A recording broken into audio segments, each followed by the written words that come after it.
Hey guys, what's up? Shadowlands back for another review. I have not done a review in a super long time, and I realized that I actually still had gameplay that I never used from before when I was recording the Black Dragon TRG review. I never actually got around to making it because I had a billion other videos I wanted to make, and I just completely forgot to get around to this one, so this gameplay is a bit old, but it's not old enough that it doesn't show the gun accurately, so without any further ado, we're going to dive right into this review. This is the Black Dragon TRG-21, one of my favorite snipers in the entire game, partially because it looks badass, and partially because it's actually a really great sniper. The only real downside is that it doesn't have a ton of ammo. It's the same as an L9, 5 of 15 shots, not a ton of ammo, you only get 20 total, and sometimes the shots tank, but they're not that bad, and they're not going to tank every time like some other weapons. But here we go with the stats, and by the way, the stats are going to be from the old system, not the new system, because more people understand the old system of stats than the new system, so here we go. The damage is a 100, but it performs much higher than that, especially at closer ranges. If you are at a medium range or closer, it will always be a one-shot kill.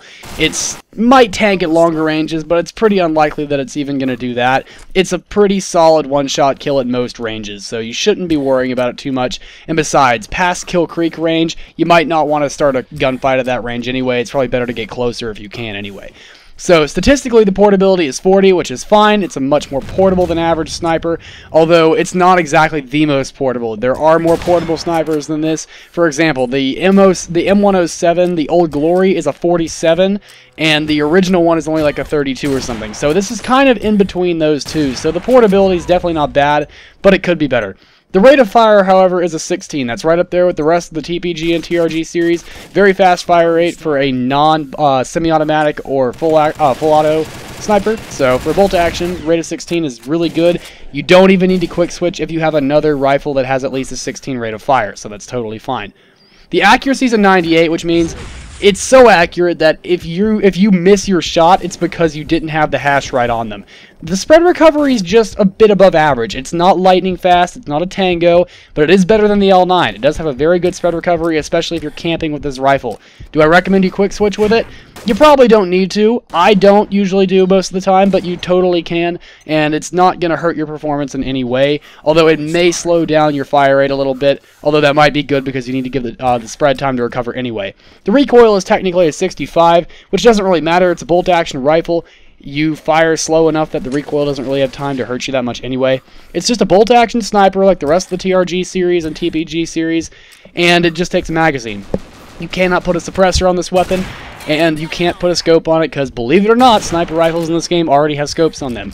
That being said, the scope is very special about this weapon. It's sort of like a musket scope, but it has these like bloody dragon fangs on the outsides, which look really, really cool. Part of the reason I really love this weapon, it's the only weapon in the game so far to feature this. We might see it again in some future weapons, but we certainly have not seen it yet.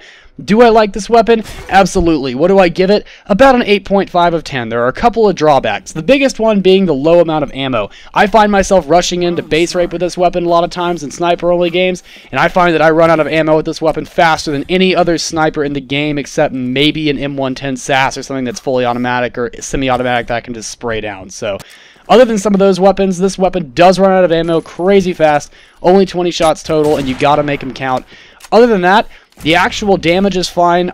If it didn't tank as much at the maximum ranges, then I would probably like it a bit more. I think since it's so rare of a weapon as it already is, it should be considered an NX rare, not just something that you get out of a case for luck. It's something that should be considered an NX rare in my opinion, and then it should perform like that. It should be a more consistent one-shot kill. That would definitely bring a lot more attention to this weapon.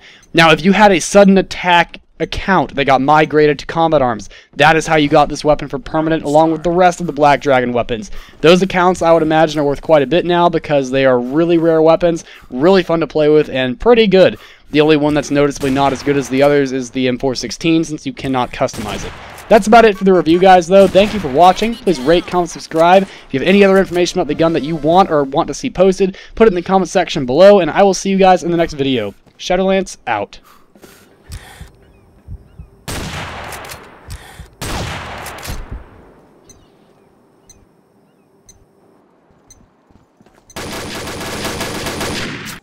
Round start.